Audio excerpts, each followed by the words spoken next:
馬太福音13章47至50節，天國又好像撒網在海裏，聚攏各樣水族，網既滿了，人就拉上岸來，坐下，揀好的收在器具裏，將不好的丟棄了。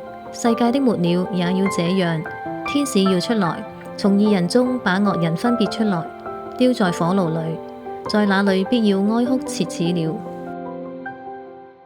A. Ask questions 問問題。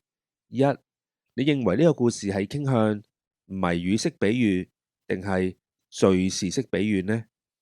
二，點解我哋都想進入天國 Kingdom of Heaven 或者稱為神嘅國嘅地方呢？三，進天國與耶穌一同作王要付上代價嗎？四，請將比喻之中嘅名詞列出嚟。五，網預表啲咩？海預表啲咩？水族又預表啲咩呢？六，人預表啲咩？岸又預表啲咩？器具預表咩呢？七，有幾個動詞值得研究一下嘅。撒網係啲咩呢？聚攏係啲咩呢？坐下又係啲咩呢？八，喺同一個網裏面呢，有好魚，亦都有壞魚嘅喎。信徒之中，邊啲係真信徒，邊啲係假信徒呢？九，我哋而家就應該分辨邊個係真信徒，邊個係假信徒嗎？如何進入小組討論？討論之前呢，組長係需要打印好問題筆記，人手一份㗎。討論模式一，先討論後播片，全程時間大概60分鐘吓。步驟一，小組先對本課嘅問題作出選擇性嘅討論，因為時間較短啦，選擇部分問題討論就得噶啦。呢一課大概用25分鐘。步驟二，然後播放影片，組員需要喺筆記上寫上平衡經文出處，作 suggested answers。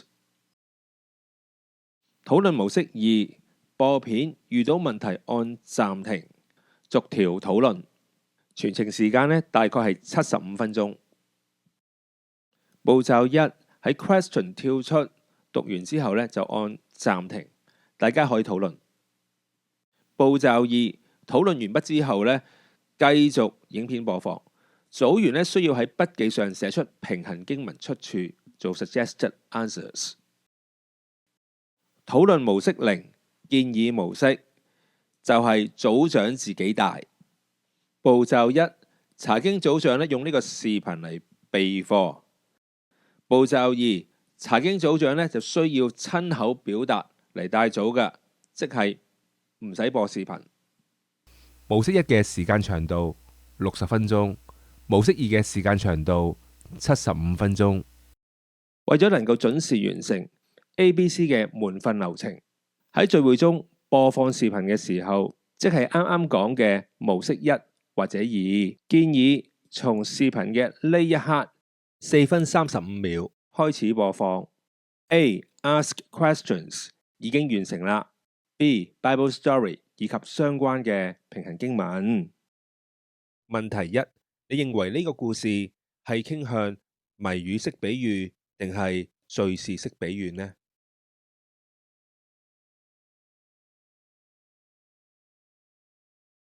由於比喻裏面嘅名詞幾乎都係喻體 type， 係另有所指嘅，指向本體 substance， 即係話比喻裏面嘅名詞只係象徵嘅啫。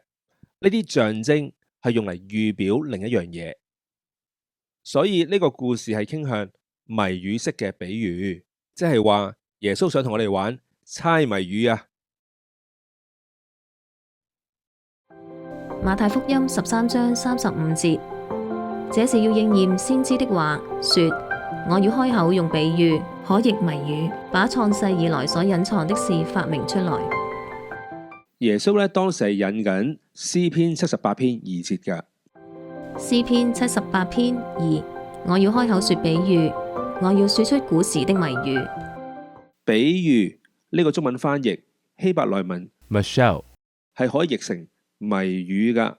咁耶穌嘅比喻呢，其實係延續緊希伯來人謎語嘅傳統。至於敘事式嘅比喻呢，有關嘅敘事嘅細節呢，就唔一定係另有所指，只不過係敘事需要而有嘅啫。典型嘅例子就係浪子嘅比喻。問題二，點解我哋都想進入天國 （Kingdom of Heaven） 或者稱為神嘅國？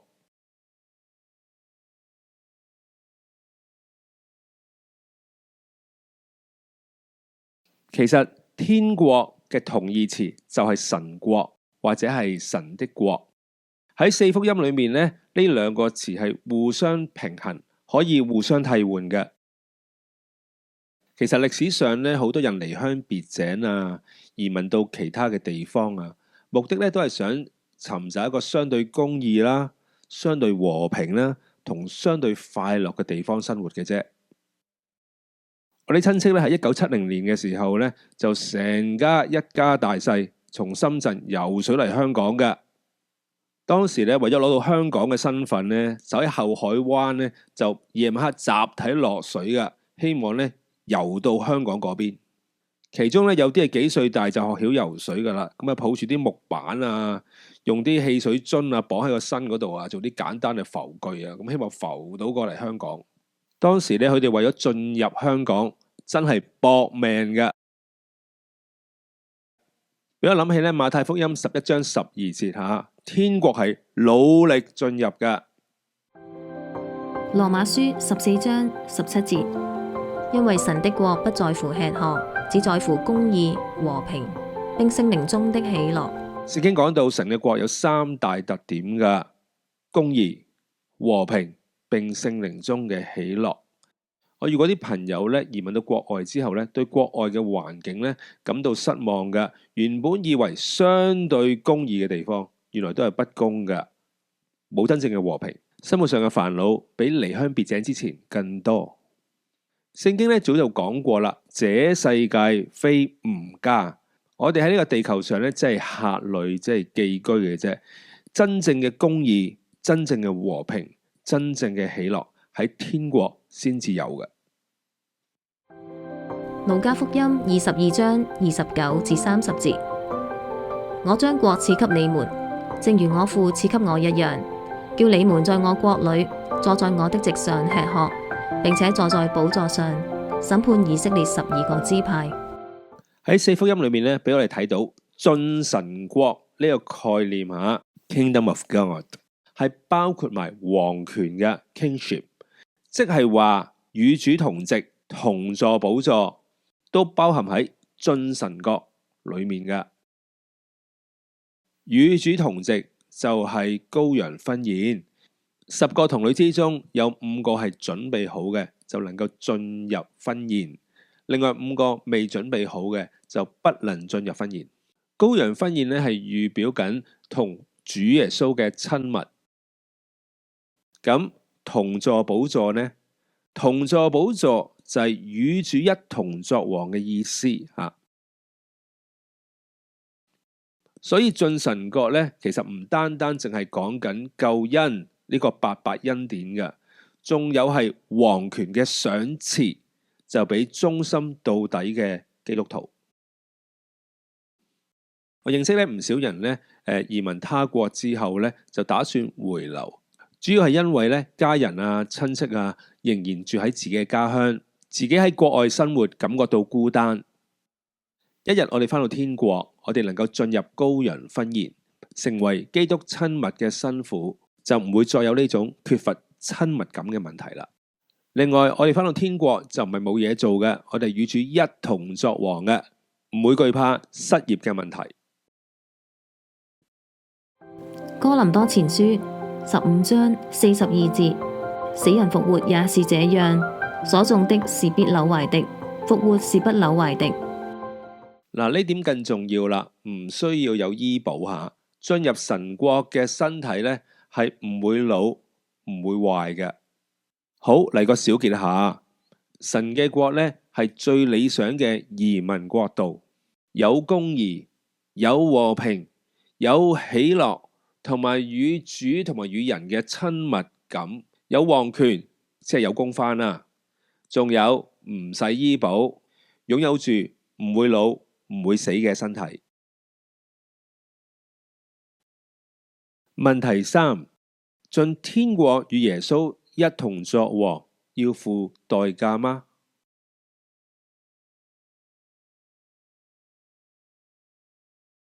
使徒行傳14章22節，堅固門徒的心，勸他們行守所信的道，又說：我們進入神的國，必須經歷許多艱難。原來進天國得獎賞，必須經過許多艱難。腓立比書3章13至14節，弟兄們，我不是以為自己已經得着了，我只有一件事，就是忘記背後，努力面前的，向着標竿直跑，要得上帝在基督耶穌裏從上面召我來得的獎賞。唔好以為咧，我哋確認到自己重生啦，咁就以為已經得着了。保羅都咁講啦，我不是以為自己已經得着了，而係忘記背後，努力面前，向住耶穌基督俾我哋嘅獎賞直跑。有唔少人咧，接觸過福音之後咧，都有咁嘅回應嘅，就係信耶穌罪得赦免，我都想要有，不過我而家唔想信住，我臨死之前先信，一次過赦免晒我成世嘅罪，咁咪掂咯。呢個觀念咧係有啲問題嘅吓。第一啦，就係你唔知道你幾時死啊，萬一信唔切，咁就過唔到關噶咯。咁啊，第二咧，信靠耶穌咧，今生係可以得着豐盛嘅生命。主耶穌可以幫助我哋活出一個豐盛無悔嘅人生。第三，今生我哋為主所擺上嘅金錢啦、時間啦、精神咧，係可以喺永恆裏面蒙紀念嘅。即係話我哋所做嘅事係有永恆價值噶。臨死前先信耶穌咧，就失去咗呢種得着將來永恆獎賞嘅機會啦。如果大家咧讀過啟示錄，裏面有7封俾教會嘅書信嘅，聖靈都要求在世嘅信徒必須要奮力做得勝者嘅。得勝的就有咩賞賜，或者得勝的有乜嘢嘅虧損係可以避過嘅。問題4，請將呢個比喻之中嘅名詞列出嚟。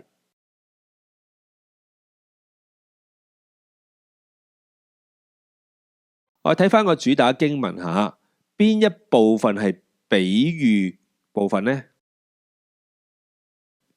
你會見到咧，整段經文咧，只有橙色嗰部分係屬於比喻部分嚟嘅。一開始天國又好像呢5個字咧，仲未進入比喻噶，係好像之後先至進入比喻嗰部分噶，標注為橙色。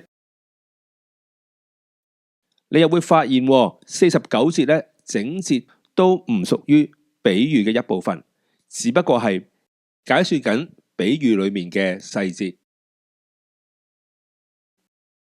所以比喻裏面嘅名詞網、海、水族、人、岸、器具、火爐。咁天國都係一個名詞嚟嘅，咁算唔算答案呢？咁因為天國咧，呢個名詞就唔喺比喻裏面，所以就唔算㗎。問題5，網預表啲咩？海又預表啲咩呢？水族預表啲咩呢？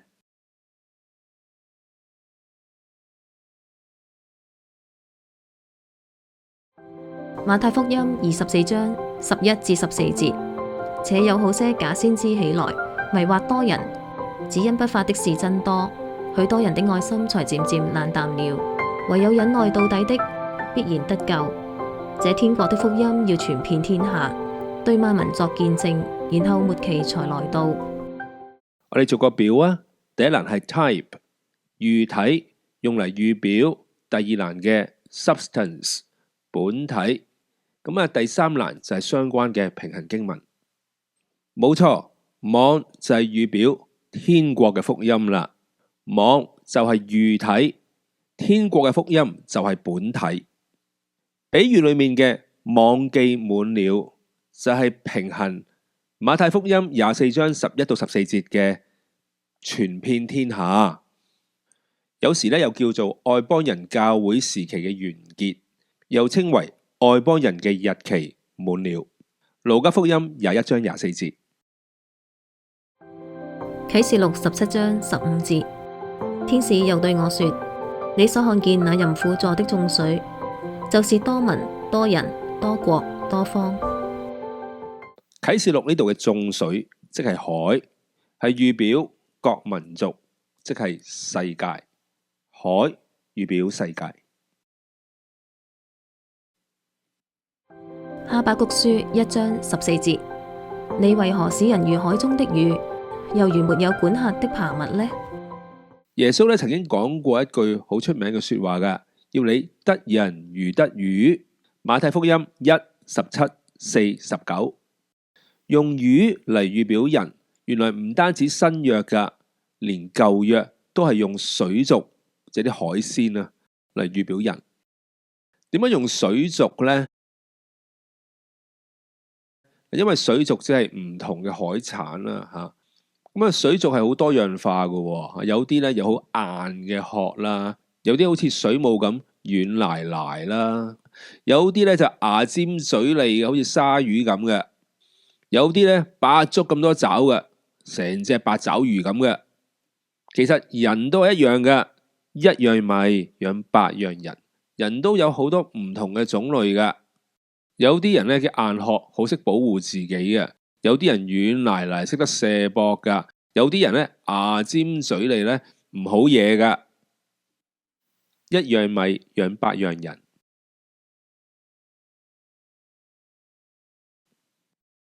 問題6：人預表啲咩呢？岸預表啲咩？器具又預表啲咩呢？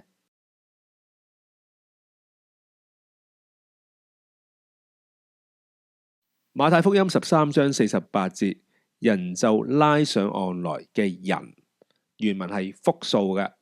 平行經文馬太福音25章31。馬太福音25章31節，當人子在他榮耀裏同着眾天使降臨的時候，要坐在他榮耀的寶座上。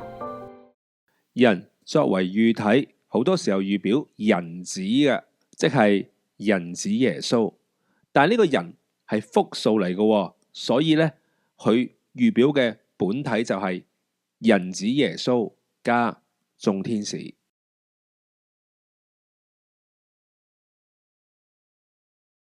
咁岸又預表啲咩呢？咁呢部分係比較燒腦噶，所以呢，耶穌呢喺上下文俾咗個答案我哋噶。馬太福音13章48至49節。人就拉上岸來，坐下，揀好的收在器具裏，將不好的丟掉了。世界的末了也要這樣，天使要出來從義人中把惡人分別出來。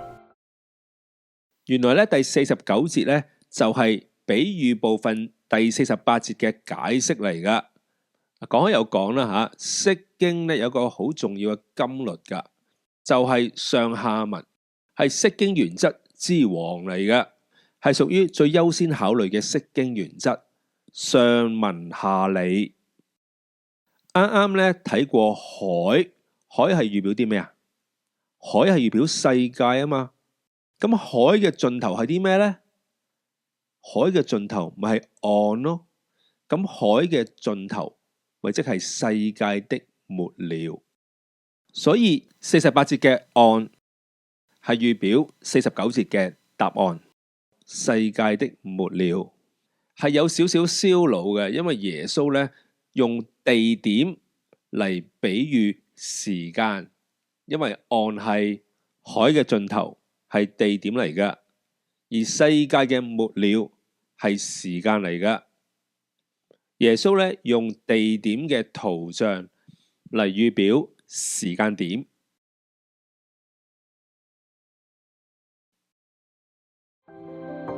啟示錄21章2節16節，我又看見聖城新耶路撒冷由神那裏從天而降，預備好了，就如新婦裝飾整齊，等候丈夫。城是四方的，長闊一樣。天使用緯子量那城，共有4000里，長闊高都是一樣。呢度咧講到新耶路撒冷嘅形狀吓，咁好似器具咁嘅吓。你見到咧就係呢個新耶路撒冷城吓，未跟地球連接之前咧，就稱為天上嘅耶路撒冷。嗰座城嘅長闊係四方嘅吓，個底係四方嘅。咁亦都講到咧長闊高咧都係4000里。咁4000里咧換到而家咧就即係2200公里嘅。咁即係話咧，整個嘅新耶路撒冷面積咧係大概484萬平方公里。咁大家知道啦吓，中國嘅面積就係960萬平方公里啊嘛。咁大概係半個中國多少少嘅佔地面積。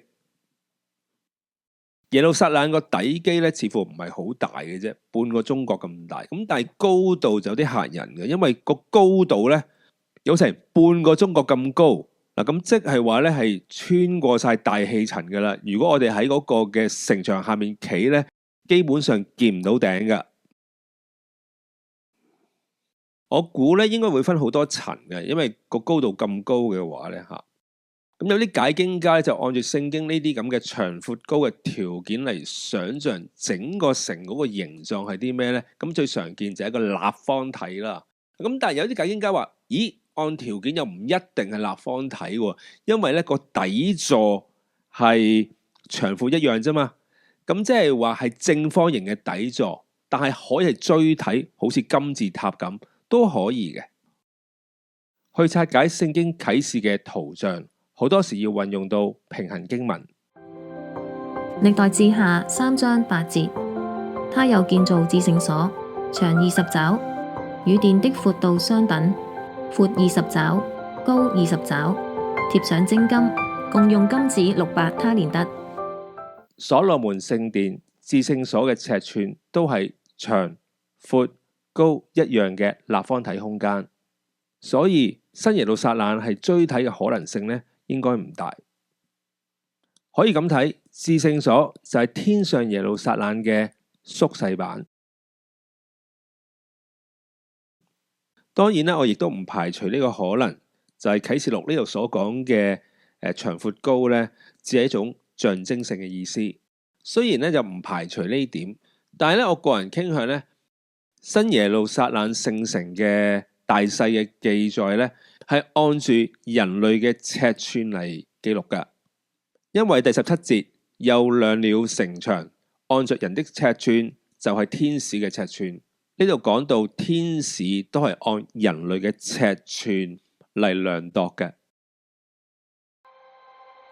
啟示錄21章17節，又量了城牆，以人的尺寸，就是天使的尺寸，共有144肘。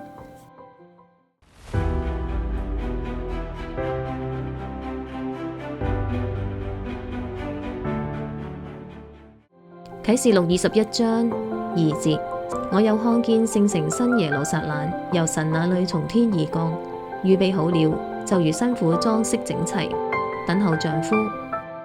咁啱啱段經文你會睇到咧，新耶路撒冷係俾嗰啲預備好咗嘅新婦住喺裏面噶，就好似比喻裏面嘅器具，專係裝好魚噶，而嗰啲壞魚咧係要被揀出嚟掉走嘅。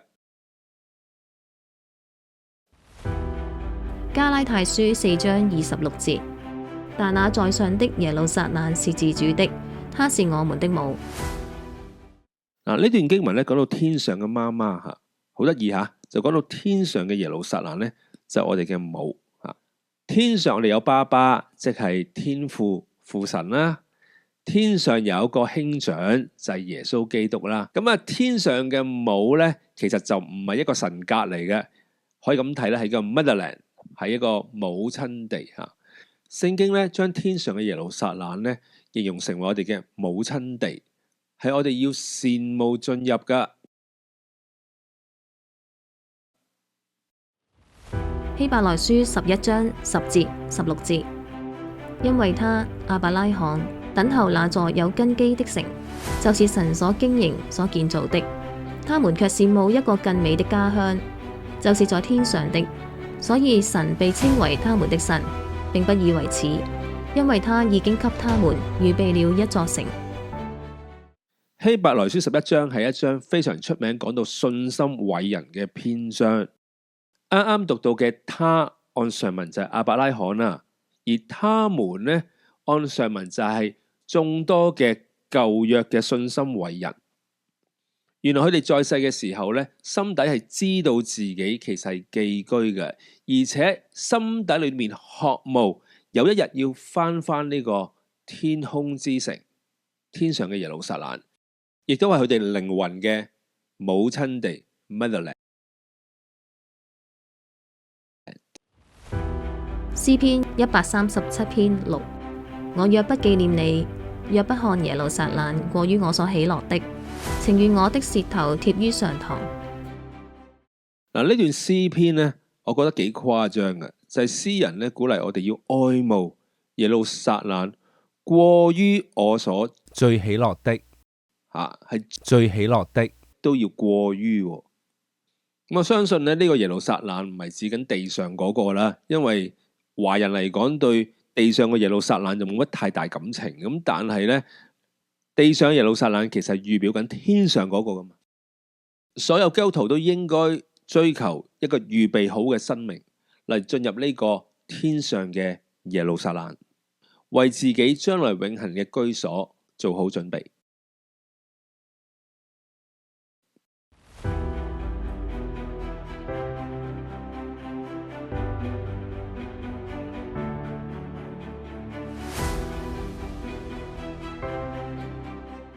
問題7，有幾個動詞值得研究一下嘅。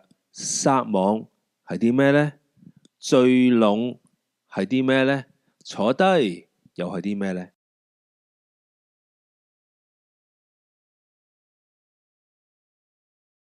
關於撒網，馬太福音24章14節：這天國的福音要傳遍天下，對萬民作見證，然後末期才來到。撒網當然就係指緊全天國嘅福音啦，但係撒完網就唔係冇嘢做噶。原來一個好重要嘅動作叫做聚攏。咁咩叫聚攏呢？主耶穌未翻嚟之前，傳福音嘅目的就係漁獲嘅聚攏。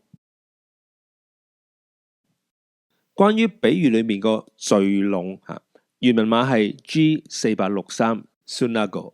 正正就係不可停止聚會，聚會呢個字嘅字根嚟嘅，即係話魚被網入咗之後呢，係必須要聚會噶。希伯來書10章24至25節，又要彼此相顧，激發愛心，勉勵行善。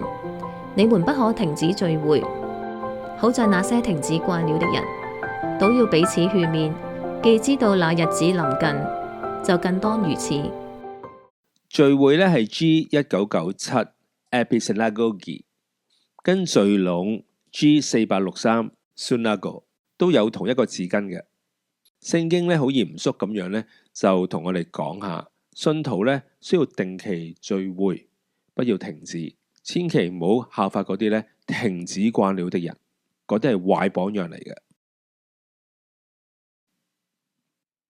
關於坐下，馬太福音25章31節，當人子在他榮耀裏，同着眾天使降臨的時候，要坐在他榮耀的寶座上。喺法庭咧，做法官嘅咧，一定係坐喺度審噶，即係除非你係俾人審啦，疑犯先會企住嚟聽噶嘛。聖經講到末後審判咧，經常都會連帶基督坐低呢個動作嚟開始嘅。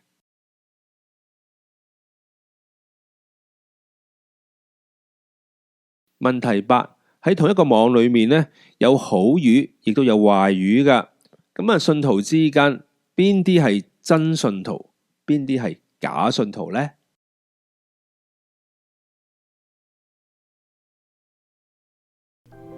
雅各書2章19至22節，你信神只有一位，你信的不錯，鬼魔也信，卻是戰驚。虛浮的人啊，你願意知道沒有行為的信心是死的嗎？我們的祖宗亞伯拉罕把他兒子以撒獻在壇上，豈不是因行為稱義嗎？可見信心是與他的行為並行，而且信心因着行為才得成全。羅馬書咧特別講到因信稱義嘅，咁我哋知道咧，我哋救恩咧就唔係靠好行為可以換取到嘅。但係雅各書呢度好得意嘅，講到咧因信稱義嘅信咧，又必然會生出呢個好行為嘅。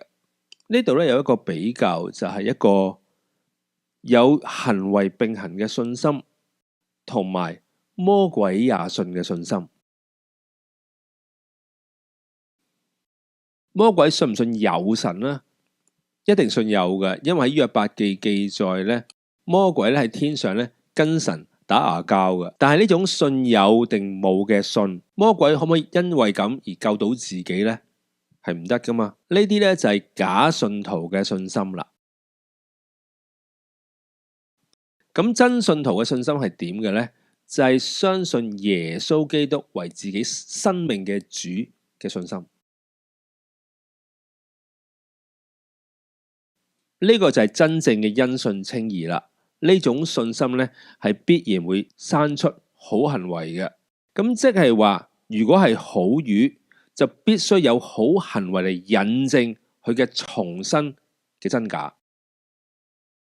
因為人若不重生，就不能見神的國。即係話假信徒未重生，唔好話進神嘅國啦，連見神嘅國都見唔到。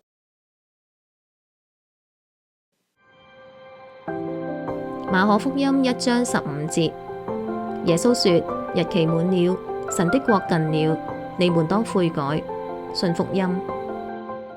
咁究竟邊條路係可以帶我哋進入真正嘅信心呢？呢條路呢，就叫做 repent， 中文翻譯呢，有時譯成悔改嘅。更合切原文嘅意思呢，其實就係轉向。英文 repent， 希伯來嘅原文係 shuv， 係好明顯有個方向性嘅感覺㗎，係轉身啦、回頭啦。而希臘文 metanoia 係強調個思想上嘅轉化，即係話真信心係要經過 repent 方向轉變呢條路嘅，而假信心呢，就唔需要。問題9，我哋應該而家就分辨真信徒同埋假信徒嗎？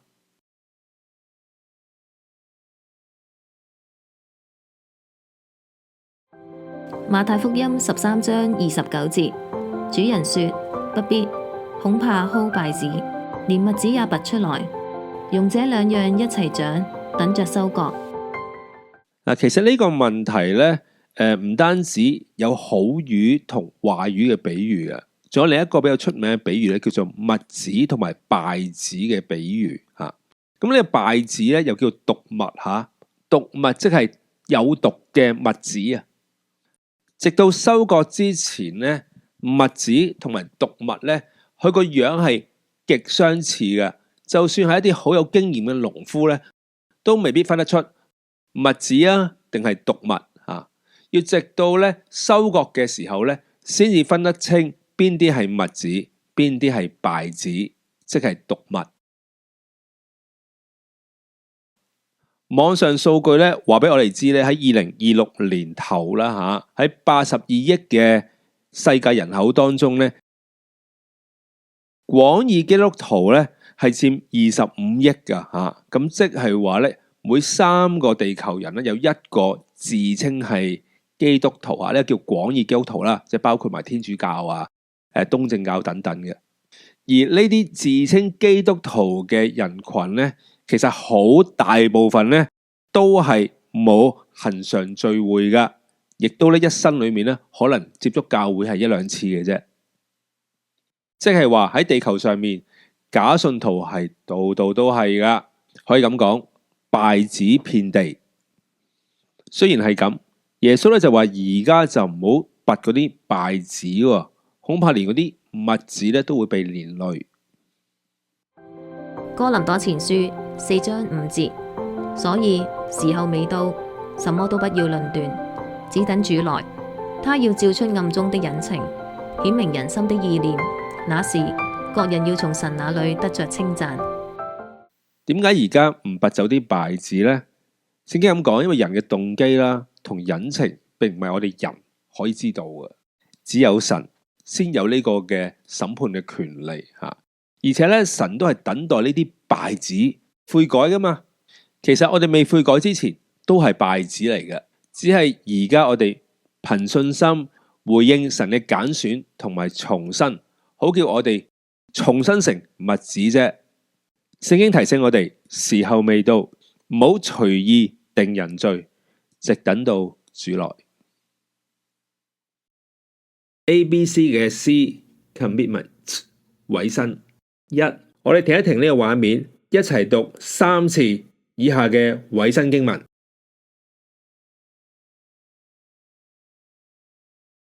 第二，鼓勵返屋企查閱一下平衡經文嘅上下文啦。第三，諗一下點樣將呢啲查經嘅內容轉告俾朋友、家人同埋弟兄姊妹。